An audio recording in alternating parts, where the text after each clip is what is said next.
why is that unique? And why is that interesting? The interesting part starts coming into play when you're talking about nurturing and your first touch with that prospect. Hello and welcome to the Healthtech Marketing Podcast, brought to you by Health Launchpad and HIMSS. I'm Adam Chirinis, and the founder and CEO of Health Launchpad, and I'm your host for today. I want to give a big thank you to my partners at HIMSS for helping make this podcast possible. Wouldn't happen without them. And also a big thank you to you for listening and watching. And we hope find this useful. You know, we try to bring you guests that we think can share some insights. And I've got a really cool, interesting, strategic guy I'm going to be interviewing today, David Fortino. David is the Chief Strategy Officer of Netline, and there's been some really interesting things in the whole area of content marketing. So welcome to the show, David.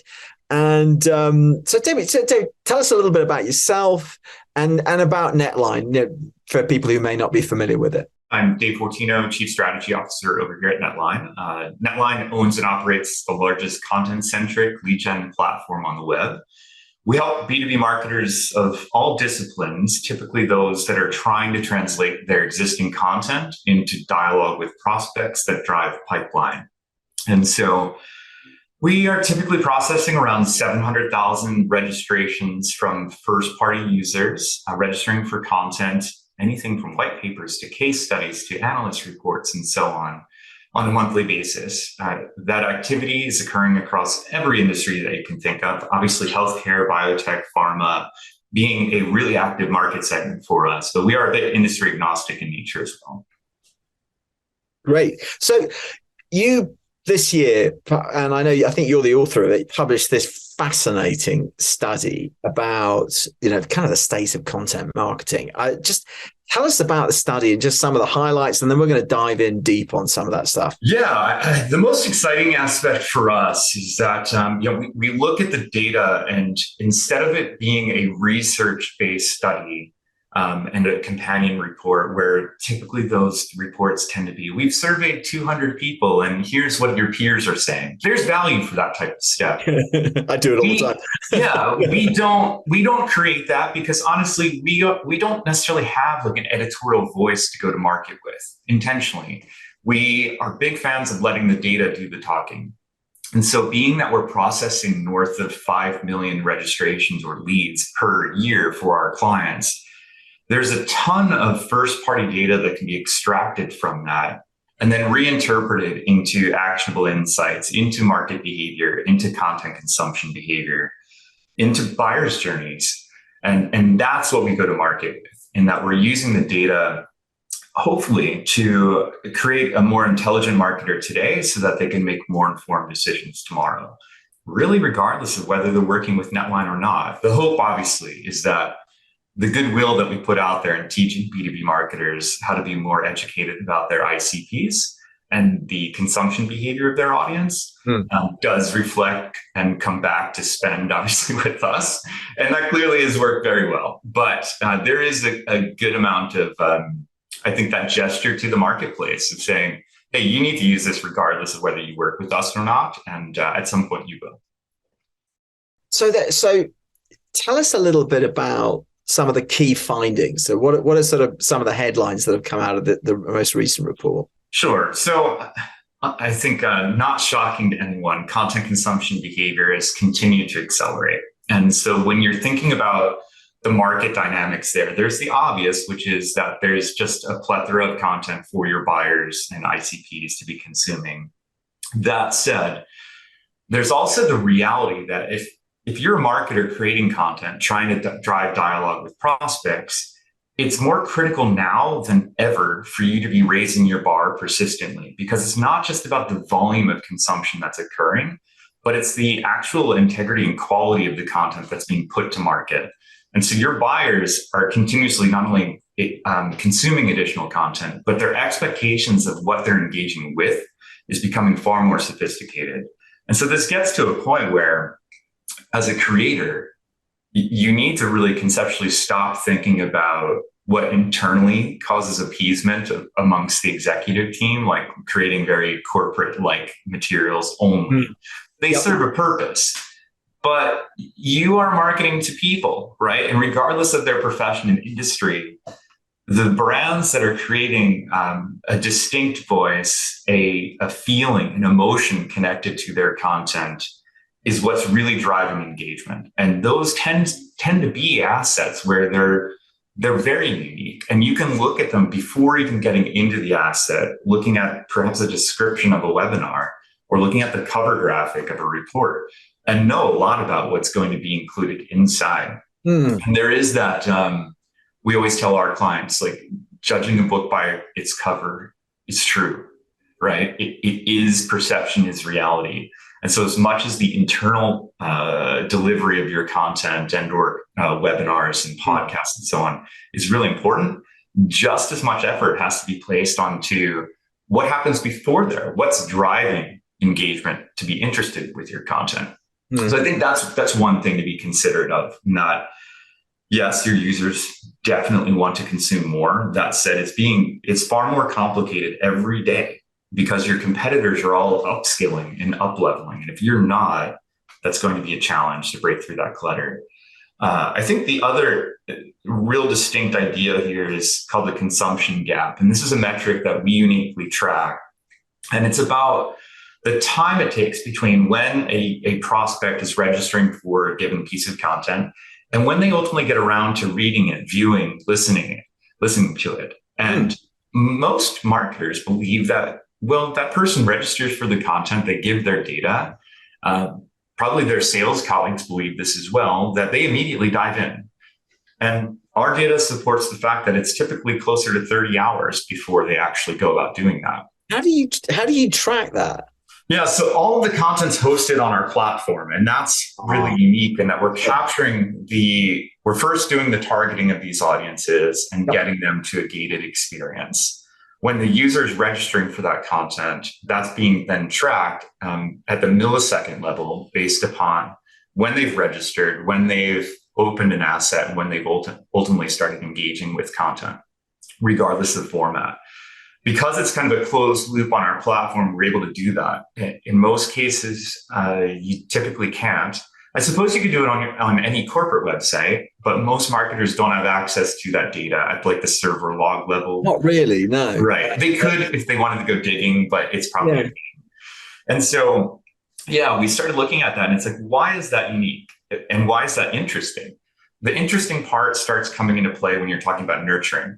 And your first touch with that prospect. More often than not, marketers are feeding that data real time into marketing automation systems, probably a Salesforce automation tool as well, Salesforce. Right. And then their sales colleagues are likely reaching out very quickly, if not automatically, through a sales enablement platform like Outreach or something like that. And so without the appropriate context in that message, it's a dramatic misstep. Right. And that you're going saying, hey, I saw you registered for this content. I hope you really dove in and found it uniquely valuable. Yeah. And meanwhile, that person's saying, what are you talking about? I haven't listened to it. I haven't read it. I have not watched it. And by the way, it's even worse when you're talking about video content. Video like this could be 30 minutes. You reached out to the prospect a minute after they registered. 30 minutes didn't even go by yet. So there's no way that they could have gotten through the content. So those types of things create really terrible customer experiences. And that's the part where we want marketers to internalize that and think about how they apply these rules and learnings inside their company. And again, this is well beyond Netline, right? This is how you treat your customers. I love that insight, that advice. I mean, that's the sort of thing which you can, just by crafting the cadence of your follow-up messages, I'm sure you can significantly improve engagement. And it's really very helpful. Yeah. And it's almost, it doesn't necessarily mean that you're getting away from an immediate acknowledgement. There's still value there. I think it's just the context of that message. You could say, thanks for registering for this content. We're going to give you a couple days to consume this. I'm here as a resource and an expert on the content when you've got time. And if not, I'll be in touch in a few days after that. And I hope you enjoy the show, or I hope you pay attention to page 36, whatever it might be. I think there's a way of doing that that is a nice introduction, that's non-threatening nor aggressive, and appropriately understands the mindset and quite honestly, like the burden every buyer has these days, and that we're all stretched far too thin. We're all too busy, regardless of our roles. And I'm not sitting at my desk just waiting to consume your content. No buyer is. So there's some but grace it that you is provide. but you know it's given that it's counterintuitive and encouraging that content consumption continues to actually grow.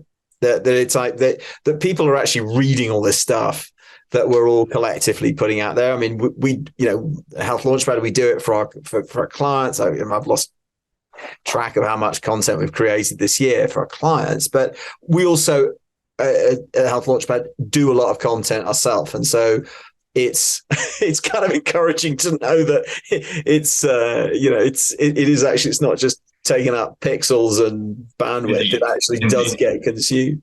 So you guys do you syndicate a lot of different types of content. What types of content are most to least effective? Yeah, this is a great one. And this is persistent. Every year, ebooks destroy in a popularity sense all other forms of content. I think this past year is 480 some percentage more likely to drive through ebooks consumption versus any other format. That said, I think there's some nuance to that, right? In the sense that ebooks take, if done well, they're taking a complicated topic, distilling that in a very approachable format. And again, this is where perception is driving reality. You hear the term ebook and you generally think in a B2B term. This is going to be a light read. It's not going to be heavy, right? It's not going to be overly technical. And that's just collectively done through over the years. Marketers have kind of used that format of content to do things that way, right or wrong. What's interesting about that, though, is that, yes, volume would say ebooks outperform everything exponentially. That said, ebooks also align more towards top of funnel type of alignment, meaning that these buyers that are consuming that type of content typically are at a discovery stage, right? They're trying to learn about things in the industry, not necessarily about a vendor, not about a solution per se. There's a lot of education-oriented content that's happening there. If you look at content like a webinar or a case study, those tend to be some of the lower forms of content in terms of volume. That said, those assets and content formats tend to be highly associated to bottom of funnel activity, meaning these buyers are deep in the funnel, they're deep in their decision-making process. And so you need, as a marketer, to be thinking about all of that, and that you don't want to chase volume for chasing volume's sake. You simultaneously don't want to just create content that's bottom of funnel, because at that point, you're not building a funnel. You're going to realize 6 months later that the only people you're talking to are people in the final decision-making process, which is great, but not all of them are going to buy with you. So then what? You have no transparency upwards in the funnel about progression of your prospects, educating them, trying to get them ultimately to a decision-making state. Yeah, how engaged were they? Were they just somebody that just kind of, they downloaded a bunch of stuff? Exactly.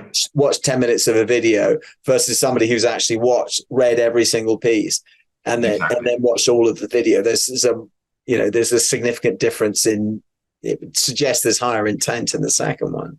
Exactly.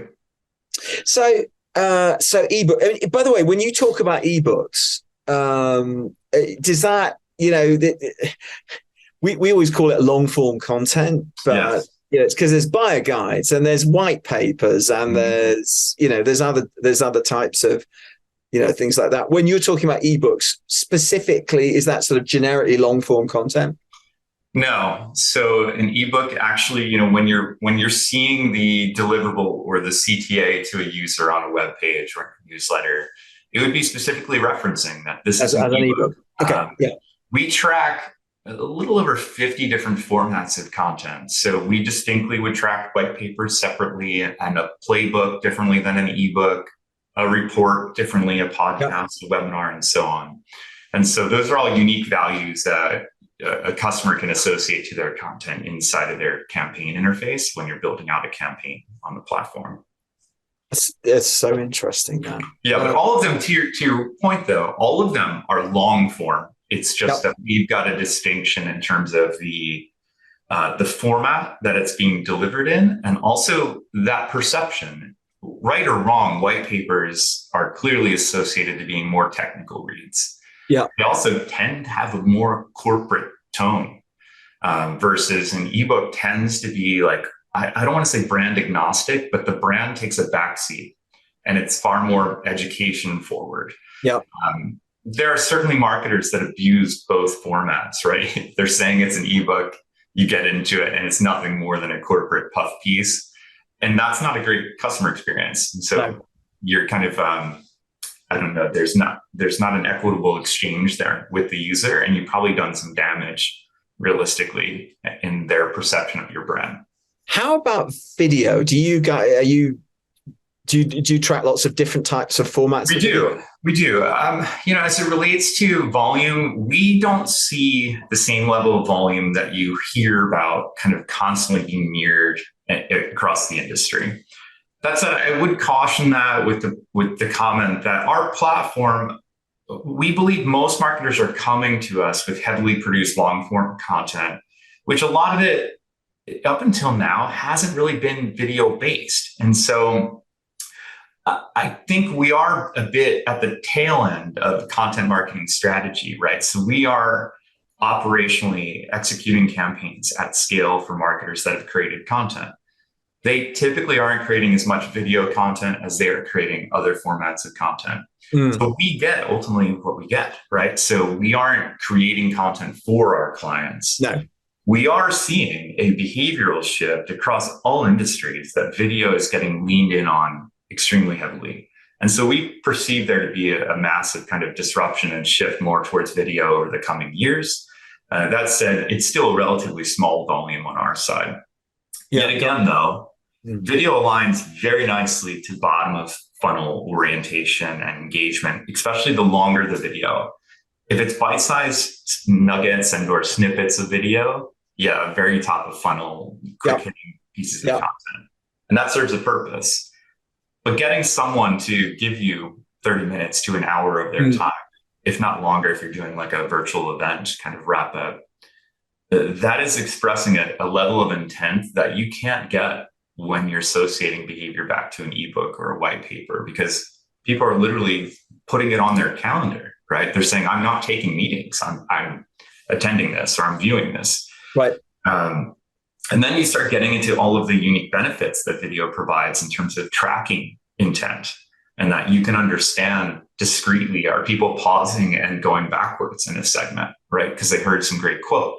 Are they, if the video platform allows, are they putting like a thumbs up on a specific section of the video? Do share? Are you seeing time spent getting to 80% of the people are completing the video versus 10%? All of that, those are some of the unique benefits that video and arguably audio provide that more static kind of file-based content does not. So one of the things that I'm taking away is that, it'd be, I think there may be a tendency to think about upper funnel, lots of short form pieces, bottom funnel, sort of heavier, sort of more in-depth pieces. But what I'm taking away is actually ebooks are kind of more upper funnel, right? Because they're much more educational. They're much more about helping you define your problem, think about different types of solutions, how you're going to approach solving this. As being so ebooks being more upper funnel, but then webinars or in-depth demos might be more lower funnel. No doubt. Yeah, there's somebody I was talking to the other day who had implemented ABM across his organization and been at it for about 3 years. And one of the things that they found was that for one particular category of one particular product set was that they had a 30-minute demo that somebody could watch. Yeah. And the SDRs actually became trained. So it's like they would track an account and an individual's buyers within those account all the way through the funnel. But they wouldn't actually reach out to them till they watched the demo video, because they figured, you know what, if they've watched the demo video, they're ready to have a conversation and they're much more educated. They're sort of halfway ready to buy. Yeah, I love it. And they find, so it's like they work marketing, and the SDRs work really closely to say, you know what, focus your intention on getting to these people who've watched the demo video, than trying to actually reach more people who are higher up in the funnel. No doubt, and that translates to a phenomenal customer experience. This is like a passion of mine, in that there's nothing worse than a salesperson reaching out to me without any context as to what I've already consumed, what I've not consumed of their content. And so knowing that those types of analytics exist, right? The view rate, the time spent on video, and so on. A smart sales organization and marketer, in this case, whoever your client is, they're doing a great job in that they are providing and kind of weaponizing that data with their sales team. So that when they are reaching out to the client, you don't need to talk about a demo. You don't need to acknowledge things that they've already learned. In reverse, you're saying like, yeah, you're extremely well versed on our capabilities, and I'd love to answer any additional questions. Kind of getting back to that value and help first versus pitching first. I think that's exceptional. I've seen some cool deployments in that kind of model though too, where next to the demo, you also have the ability to chat with the rep if you'd like. And the rep is seeing real time where you're at in the video, but simultaneously is there as a resource. And then even in line, you could book a meeting if you'd like, just through a calendar. So much smarter. It's just better for everybody. Less frustrating all around. No well, problem. David, what a lot of great insight you shared today. And where can, if anybody wants to get hold of the report, how do they do that? Yeah, just go to netline.com, netline.com. There's a link right on the homepage to the report. Yep. There's also a companion resource that I would suggest using. It's called Audience Explorer, and it basically answers the reality that a report is static, right? It looks at a year's worth of data. We published that. It's phenomenal.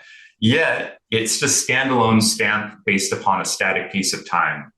We created an interactive tool called Audience Explorer, which is constantly updating every day based upon the last 180 days of content consumption behavior.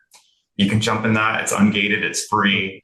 You can constantly see what your ICP is doing in terms of their functional roles, job areas, job function, industry, sub-industry, company size, the types of content that they prefer consuming, and so on. You can slice and dice it however you'd like. And again, this is whether you ultimately activate campaigns with Netline or you just use this to better understand your market. It's an exceptional tool.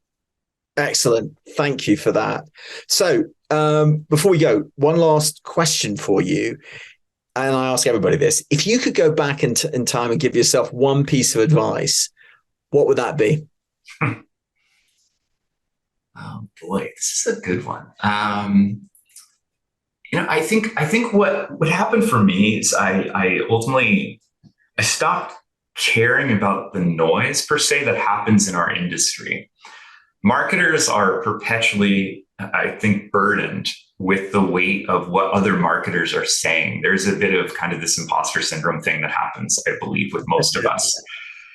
And the moment that you can realize that, okay, the perception versus reality here, again, are fundamentally two different things. Marketers do what they do very well. I'd like to think that we at Netline do that very well. But there's that kind of unleashing of the weight at some point, which is if you're no longer paying attention to the noise and singularly really focusing on what's important for your brand and quite honestly yourself, then your creativity is unlocked, your fear is unlocked of taking risks. And for me, that's been great from a career perspective, not listening to the noise, not overly paying attention to competitors, quite honestly, because then you all fall into this mix of really telling the same narrative. And we've intentionally, as a brand, gone in a completely unique direction. And it's paid off very well for us. That's wonderful. Wonderful advice.